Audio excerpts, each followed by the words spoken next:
Hello and good afternoon. This is John Eller with County Administration here in Davie County Government. I want to thank you for joining us for our COVID-19 updates. We continue to get these to you.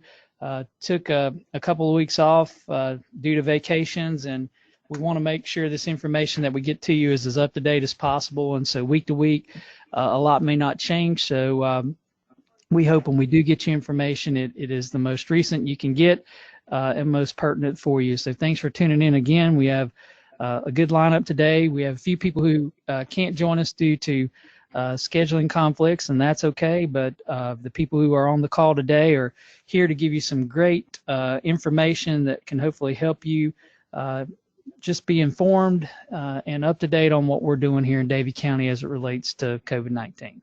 So with that, we'll dive right in. On behalf of the county commissioners and Assistant County Manager Robin West and myself, we thank you for all that each of you do in the community. Still great to see so many volunteers and churches and nonprofits helping people who've been impacted by this, all of our county government staff and the way they continue to respond to our citizens who need our service. It's just great to be part of a community that cares and continues to do whatever we can do to help each other. So thank you for inspiring us all.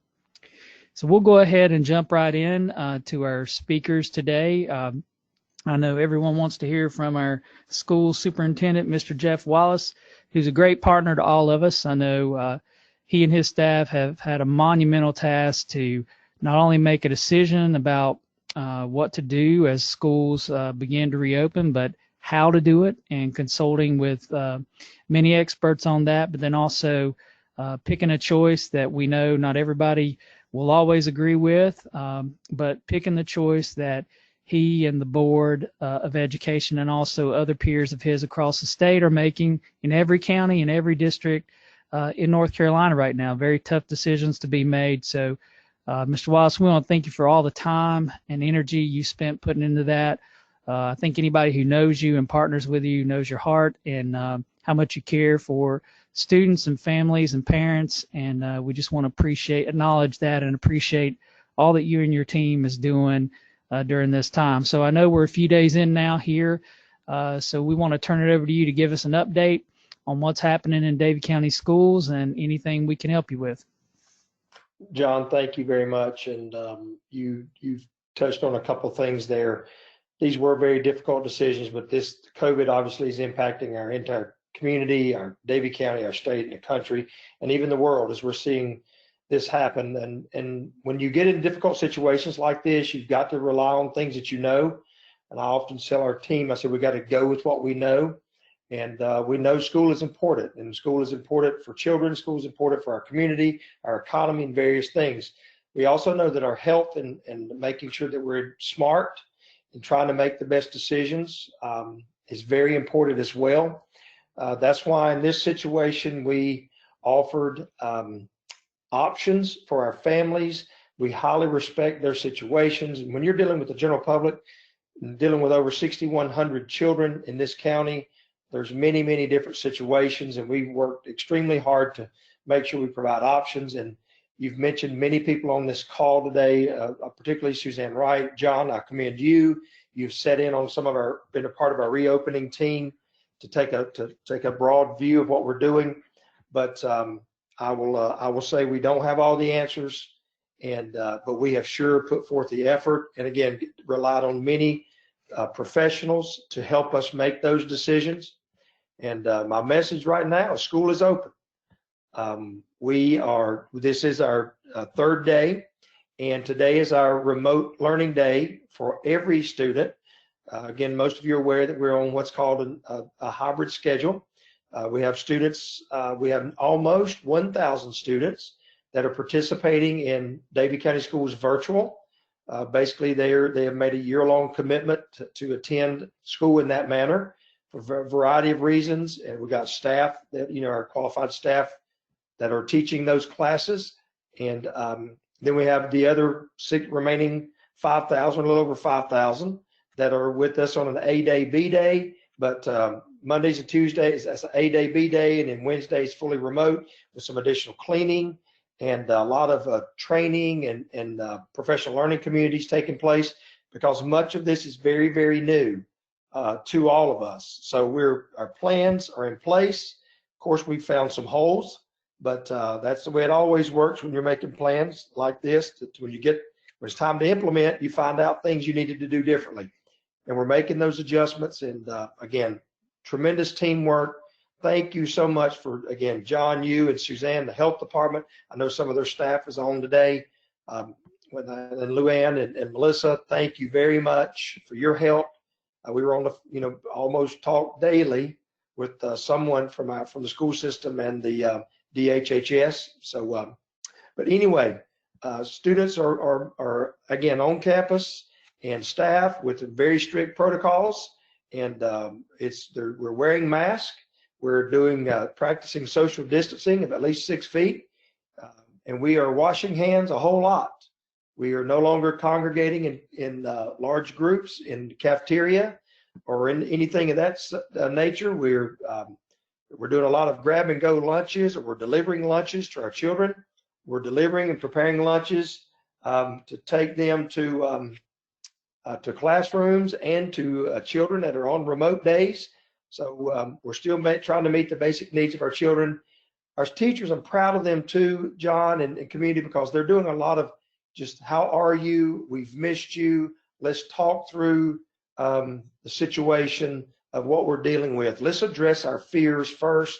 We've encouraged our staff not to jump immediately into the curriculum piece, but again, let's walk our way into what we're dealing with and know that we're in this together. And that's been going well. I visited every school on Monday, and I got back around to some other schools yesterday because it was our first day for group. But I will tell you, probably one of the things that really blessed my heart was we had a picture that we put out on social media, and we were in a first grade class at the end of the day at one of our schools, and the teacher said, okay, who had a great day and is looking forward to coming back tomorrow? And every hand went up in that room. That's one visual. And the other one was, we have our younger kids to illustrate or draw something that demonstrates their first day of school.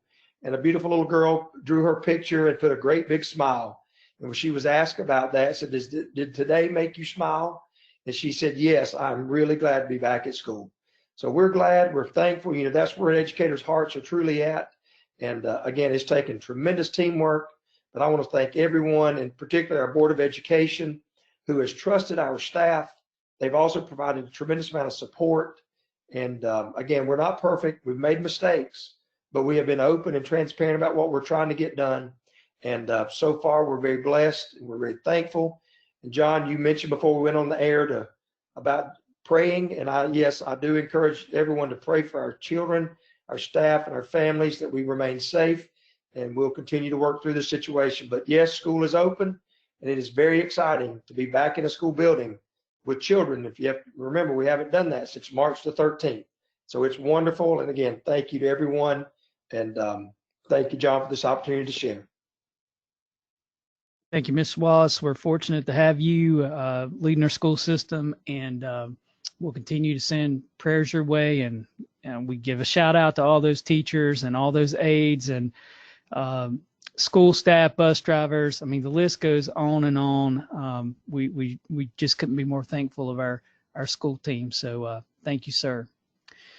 We'll go ahead and transition on now to our Health and Human Services update. And we have two of our resident experts with us today, Melissa Spry and Luann Angel. They're a critical component of our Health and Human Services Public Health Division, and are great nurses there and play important leadership roles within the organization. So we'll turn it over to them to give an update today. So Melissa, Luann, what's new at HHS in public health?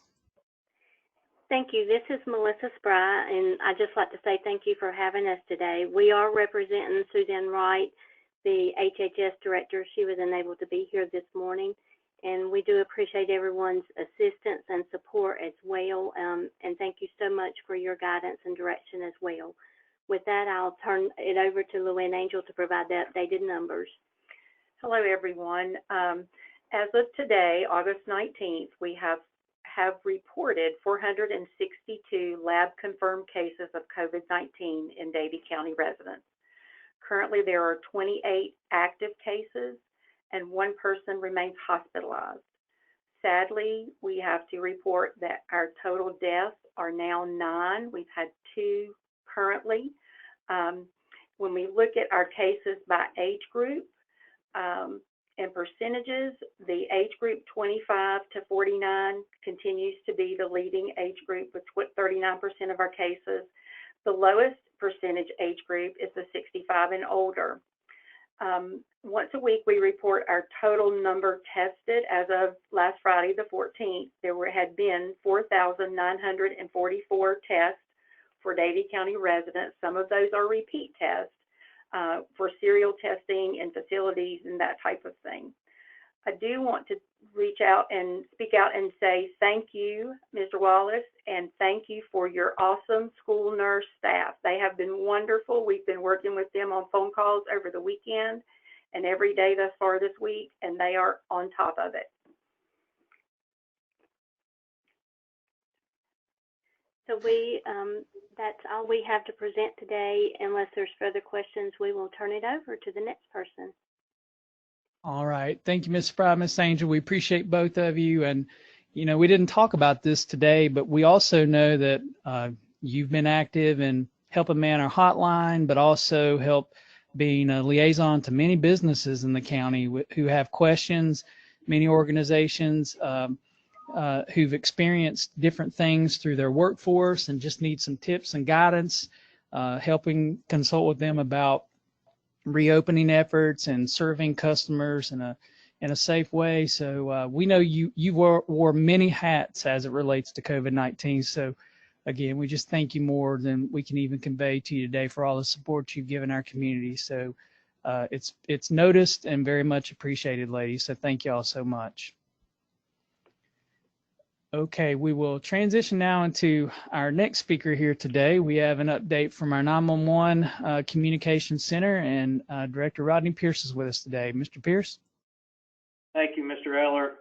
There's not been a big change in our status. We are full swing in summer months, so our call volume is pretty much leveled off to our normal call volume for summertime. Just like to remind all citizens and people with questions regarding COVID-19, for state information, the 211 number is available. That's your go-to number for any state direct questions. And there's also the health hotline, the Davie County Health Hotline. That number is provided on the screen there. We're still answering our screening questions regarding 2 calls, so still be patient with us as we go through our questioning. Again, that's just to better triage for the responders as they come to assist you. Other than that, that's the update from the 911 Center. Thank you, Mr. Eller. Thank you, Mr. Pierce. We appreciate you and your telecommunicators and for helping be there when we dial 911. We'll transition now into our public utilities update from our public utilities director, Mr. Johnny Lambert. Mr. Lambert. Thank you, Mr. Eller. So some changes in the governor's executive orders. So they expired July 31st. And when that expired, the suspension of disconnections and late fees also expired with that. So we're asking all customers to please call our office and set up payment plans and balances for any balances owed. All the balances owed from the March 1st until July 31st date will have to be paid by January 1st, 2021. So please call our office and set up payment arrangements for that. If any balance was owed before April 1st, your water can be disconnected for those balances. And if there's anything after July 31st, again, it can be disconnected. So please call our office if you're having any problems paying your bills or you need to set up payment arrangements. We're willing to work with you as much as possible so we don't have to disconnect any water service in Davie County. That's all we have for today, Mr. Eller. We're just, again, stressing for them to call our office and set up payment arrangements. Thank you again, Mr. Eller. Thank you, Mr. Lambert. I've said it before, I'll say it again. Your line maintenance techs, we know how hard they work in making sure that our water services continue to be what they need to be. And we know how hard your treatment plant team works and how hard your administrative staff works to try to work with people on these payment options you talked about. So I know it's been an unusual time for all of you, but we know a critical role you've played to keep us healthy during this time too. So we appreciate all of their hard work. So with that, folks, this comes to the end of our COVID presentation. As always, we try to let all of you know how to get information to us. On your screen, you'll see the link that you can use to get any questions to us or anything you may want to hear more about as we do these COVID updates. We encourage you to use this link to do that. And as always, our thoughts and prayers go out to all the families impacted by COVID-19 and just continue to thank our community for the response, for all the people on this call who come to work every day to make a difference and help others, and from all of our county staff. We just appreciate how hard they're working as well to help our citizens during this time. So that'll be a wrap for this week. Thank you for joining us, and we hope you'll tune in next time. Thank you.